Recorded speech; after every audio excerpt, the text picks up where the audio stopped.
The Changeling of the Guard. By V. Drake 77. Chapter 39.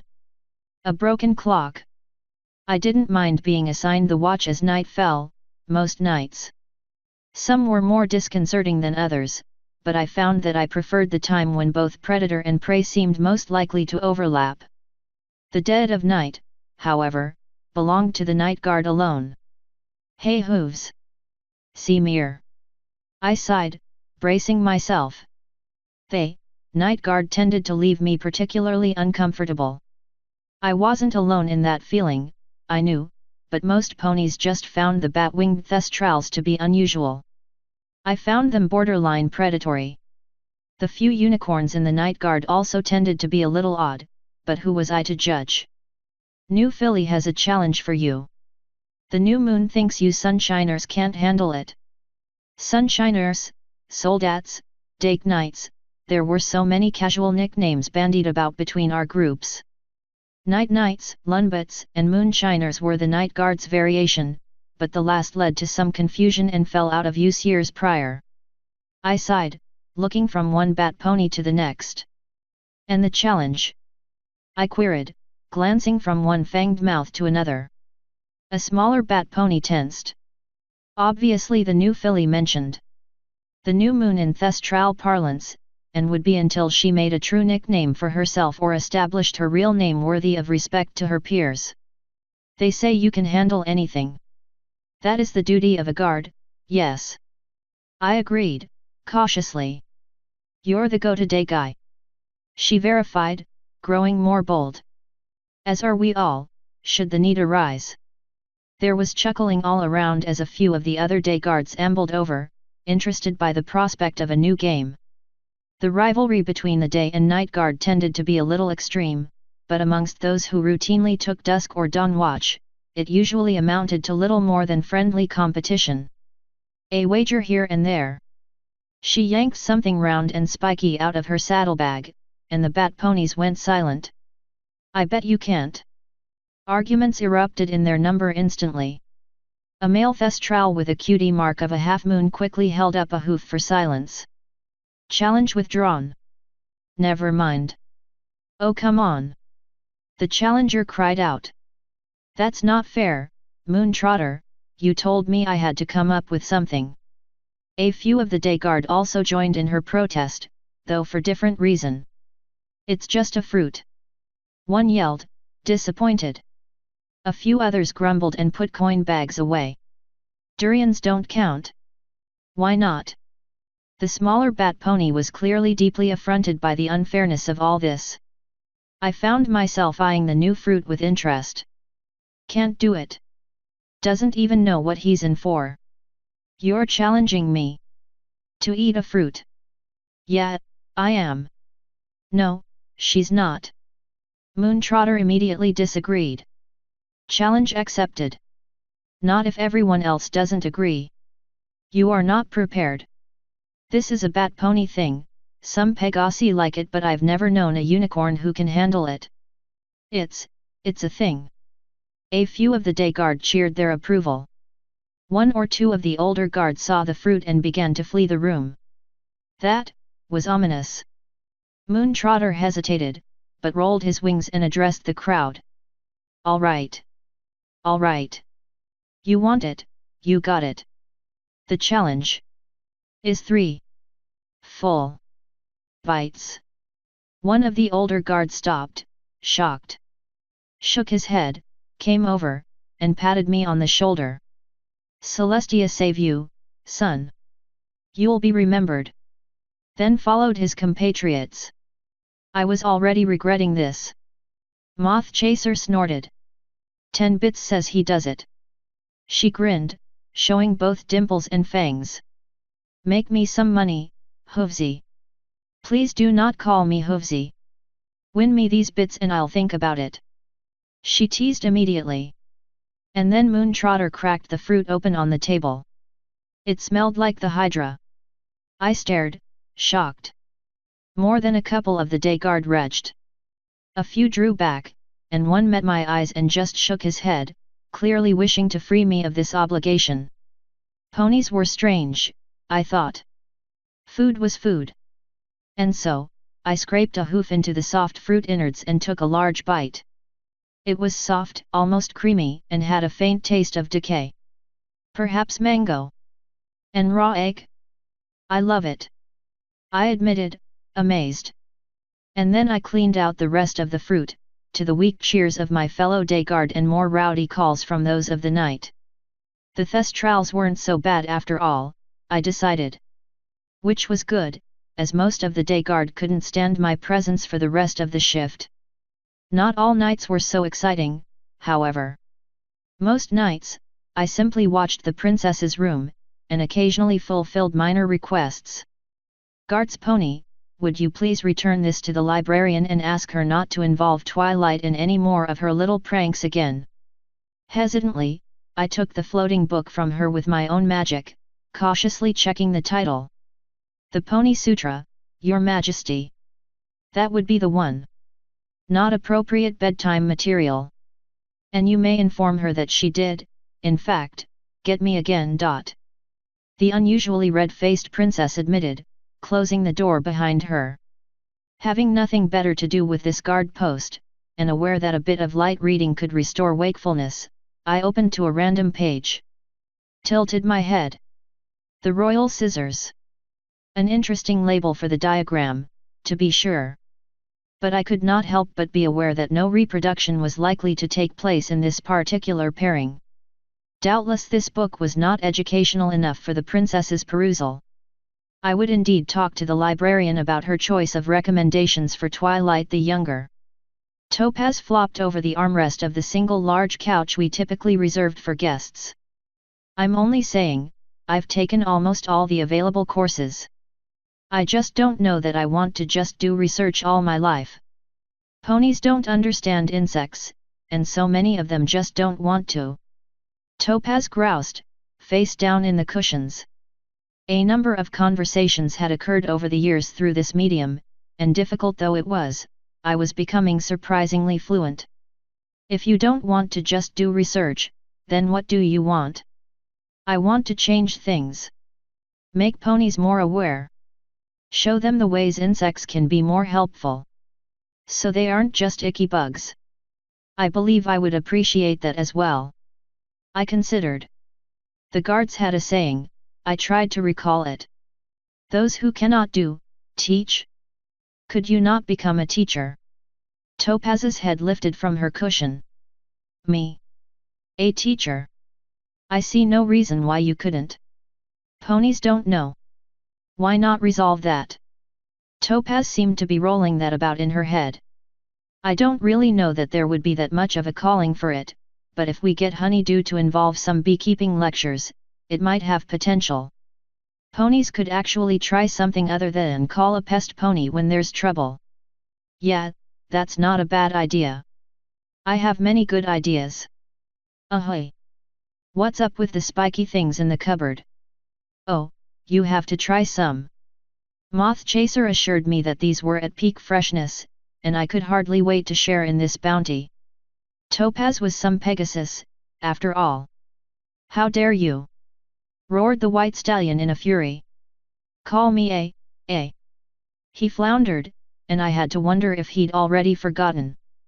A patut, sir. I did not mean to claim that you were one, only that I had been informed of your status as such, claimed by another. Clearly he knew what the term meant. It had bothered me for years, and I simply had to ask. What concerned me was that none of the emotions I felt from this pony seemed genuine. I should have you hauled up on charges regardless.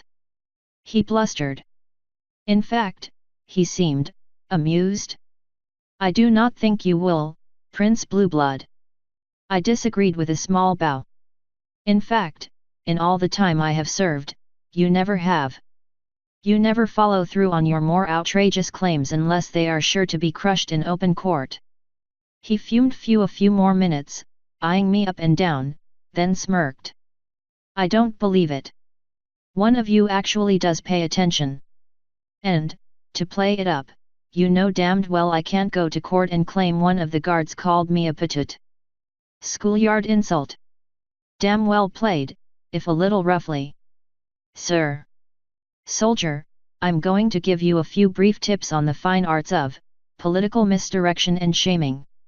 A not pony sat on the steps of the royal palace.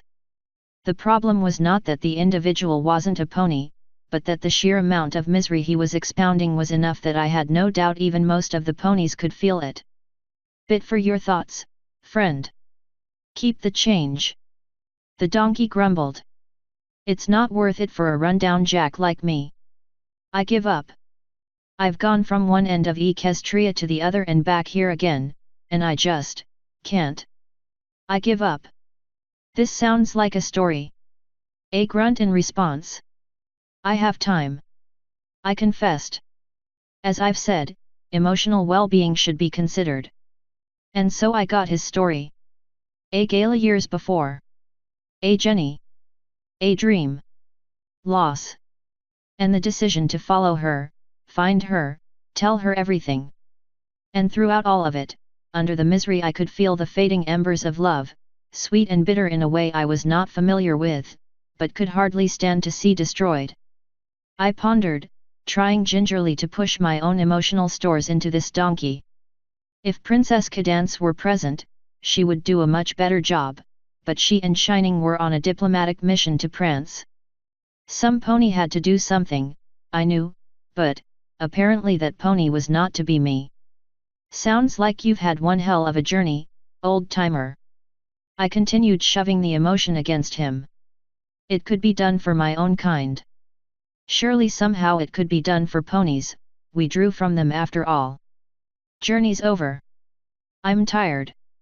He sighed, and those embers faded just a little more under the weight of sorrow. Tired. I scoffed. If you can walk, you can travel. But if she isn't worth it? Not worth it.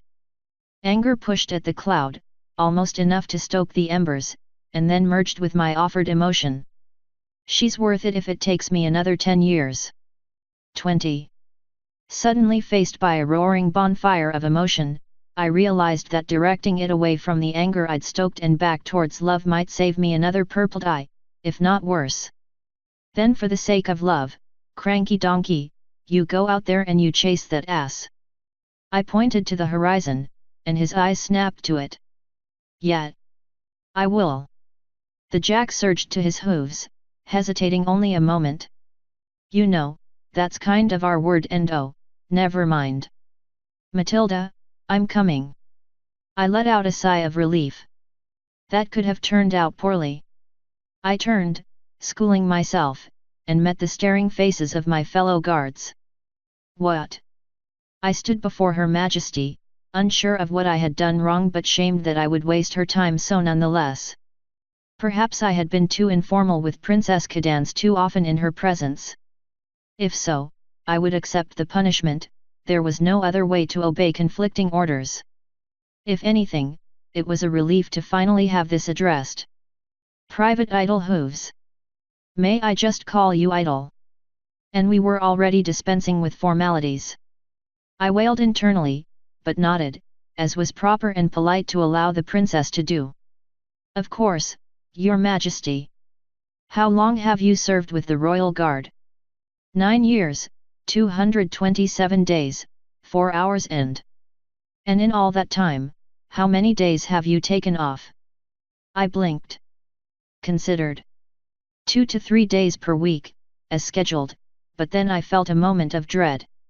I fear I do not know, Your Majesty. I obey the schedule as it is given. If I have not been serving satisfactorily. It's honestly very surprising that you can't answer, given that, in all the time you've served me, you've never taken a single personal day. Outside of one incident with a hydra where you tried to use your days off to recover from a venom burn. Oh, those. I bowed low. My apologies, Your Majesty. I misunderstood. I stood straight, feeling a bit of pride, though it was soured that I had been instead given medical leave. That is correct. I have never used a personal day. That's a problem, Idol. Oh, order take it all. Your Majesty? How would that be a problem? Celestia sighed, sitting back in her throne. Because personal days are extremely important. And in all honesty, the guard has never had to deal with some pony not willing to use them here or there. You, on the other hand, are up to. She checked a report in front of her and her eye twitched. Oh dear. 15 days per year. 10 years. Idle, you could spend roughly half the year not serving and still receiving a paycheck. I would never do such a thing, Your Majesty. I assured her quickly. It would not do for her to think I intended to explore such laziness. Well, you had better. If you do not use at least 20 of these days off by the next hearth's warming, I intend to see to it that you are put on extended leave. I blanched internally. Your Majesty, I cannot simply abandon my duties. Celestia nodded, regal as always. A fair point. Then let me consider. She tapped her chin. If you do not use at least 2 of those days each month, I will have your rank increased to corporal that very month. This time I may have blanched externally. That, Your Majesty, I have turned down all offers of rank. Those more deserving than I should. You set an example already, Private Hooves. The rank of corporal is almost equal to that of sergeant, and will be transitioned into such swiftly, I'm sure. Regardless, this is not an offer of rank. This is an order. You have served your time, proven your worth, and you are not to languish underutilized on the bottom of the guard ranks. You will accept the next rank advancement when offered. Your Majesty overestimates my worthiness. I admitted, lowering my eyes. I felt a hoof under my chin and lifted them to meet her sparkling ones, which I dared only for a moment before averting my own ever so slightly. This is how we become better ponies. By facing adversity. I do not know and will not pry into why you fear to be raised to a position of leadership, but you are well liked, respected, and have served diligently for years. The only complaints I have ever heard are that you set an unreasonable expectation for work ethic, and perhaps a little overzealous about obeying your orders, but even I can attest to the former. And so can other observers, who have taken to your example. Or used it as such. Your Majesty. My apprentice. Ah. I needn't have even asked. The precocious little filly had, at some point, grown into a dedicated young mare. Too dedicated, some of the guard had joked, though I had always treated such jokes with the disdain deserved. Twilight is going to go far in this world, I can practically feel it, idle. But no matter how beautiful the sapling, all ash looks the same. She cannot be allowed to burn out. So, I am ordering you to take at very least the day of the summer sun celebration off. And I would like it very much if you made a bit of a show of taking the day off. She is also on break, and knowing her, she's using it to work. Perhaps young Spike will distract her. I love Twilight dearly, as I am sure all of you do as well. Have you ever known the royal messenger to be deterred? She explicitly used your example, which led me to realize there were 2 ponies in need of correction. Though truthfully, I expected to review your record and prove her wrong. A decade without missed work or sick days may be an accomplishment, but your allotted time off is expected to be paid and used accordingly. You are throwing off future budgets if you do not use your days in a timely fashion, came the gentle admonishment. Betrayal by well-meaning praise. Only a pony could accomplish such a task. And once again, finance managed to befuddle me. A flash of green flame made me jump. It never failed, it was too close to the green of changeling magic. The message burned into existence before the princess, and she sighed fondly before reading it. Case in point. Guard's pony, please, take the rest of the day off. I shall inform your commanders and make it known that none of my guard is to work themselves to exhaustion. You may be needed in the days to come. I saluted, then saw myself to the door, properly shamed. I had not realized that taking the appropriate amount of time off was also part of my duties. I would correct myself forthwith. Simply must stop reading those dusty old books. The offended noise from the neighboring tower could only have come from the royal protégé's room. I was not surprised to find her at the base of said tower, looking shocked. I nodded a greeting, and she jolted aware. "Guards pony hooves, are you busy? This is important." "I am taking the day off," I announced, as per Princess Celestia's orders. The words felt like ash. "Excellent, this should only take a few hours, at most." I slumped in relief. It was good to know that some pony understood me. I followed her, hoping to avoid as much free time as I could if it meant I could be doing important work. So the evidence is clear. Nightmare Moon is coming back. Recap. It's been 1,000 years. That's an important number in magical terms. I nodded. Makes sense. The stars are moving in strange patterns. She pointed to the sky, where, well, the sun was up. Still, maybe the stars had looked a bit strange the night before. Stars, strange patterns, truth. And Princess Celestia refuses to talk about it. A troublesome subject, I'm sure. Twilight hadn't even broached the fact that Nightmare Moon was apparently Celestia's own sister. Likely in the interest of saving time. And there was a prophecy, which is a legitimate source of knowledge about future events. Of course, which is why they're logged. So, maybe they're all just coincidences. Twilight's face hit the table. I cautiously steadied her teacup.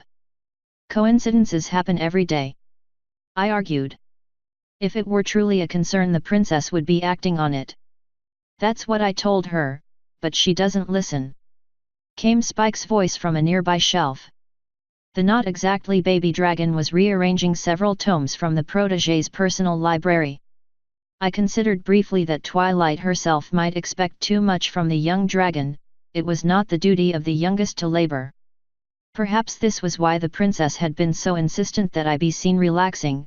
Not only was I setting a bad example for my fellow guard, I set unrealistic expectations for servants with those who would emulate the princess. I made a note to force myself to relax very hard indeed and slumped in my chair just slightly. A fine start, though it felt awkward. "Twilight, allow me to reassure you. The princess has insisted that I take the day of the summer sun celebration off. If that does not tell you of her confidence, I imagine nothing will." Twilight groaned. Being fluent in pony face plant, I had to admit that her heart was in the right place. If one needed to disobey one set of orders to obey those to protect one's charges, such a thing simply had to be done and punishment accepted. It was accepted fact, ponies were flawed, and so could their orders be. And that is why there is law. Yes, yes. I am certain she would not send you to Ponyville without just cause. If she wants you to oversee preparations, it must be important. Another grunt, but this one was just a grunt. "I'm sure it will be fine. Beyond all that, what would you do if Nightmare Moon were to return?" Twilight looked up at me and gaped. Me? I don't know." "Then you are not prepared, regardless." I stood, stretching. "Enjoy the rest of your break, young Twilight. Lest they become mandatory." I rubbed my chin, staring at the moon in consternation. It should be day, I was almost certain of it. Topaz's clock might be wrong, I supposed. Still, I had promised to take the day off. It was still night. Therefore it was completely justified that I put on my armor and report to work, I decided. The frightened crowd was a bother, but hardly worthy of that much trouble. Cries for the sun to raise, demands for the princess to explain herself, fear because the mare in the moon was gone well. Twilight might have been on to something. She was a very smart mare, so I was hardly surprised. "Everyone, please calm down. The princess surely has a reason for the sun not to rise. I am sure everything is fine." "What, is she taking the day off?" someone from the crowd roared, clearly upset. I blinked, weighing the possibility. The princess never had been a hypocrite. She may very well be. When is the last time any of you knew her to take a personal day? The crowd stopped. A few muttered. Sun's risen every day for 1,000 years without fail. That is correct. 1,000 years without a single day off. I believe we can all agree not to mention it if the princess decides to sleep in just one time and all that. A few of the ponies looked embarrassed. One actually had the wherewithal to look properly shamed. Another chose a different emotion, and I met his eyes directly. But what about my flowers? They're dead because she isn't raising the sun on time. Sir, if I come to your home and your flowers are not withered husks, I shall haul you before Her Majesty to defend your slander. They're not quite dead, he admitted, trying to blend back into the crowd. I sighed. If there were some pony in Equestria having a more vexing not day than I was, I thought, I should very much like to meet them. Author's note. Sorry for the extra long delay, folks. November/December was a pretty busy time at work and I had to do a lot of traveling, and I wasn't entirely certain how I wanted to do this time-skipping business. Think I came to a decent solution. 10 points for first people who name the refs. Ack. Forgot to link new art. https://slockins101.deviantart.com/art/idlehooves made costume 7190426669 GA_submit_new equals 10% 3A15127448888. End author's note.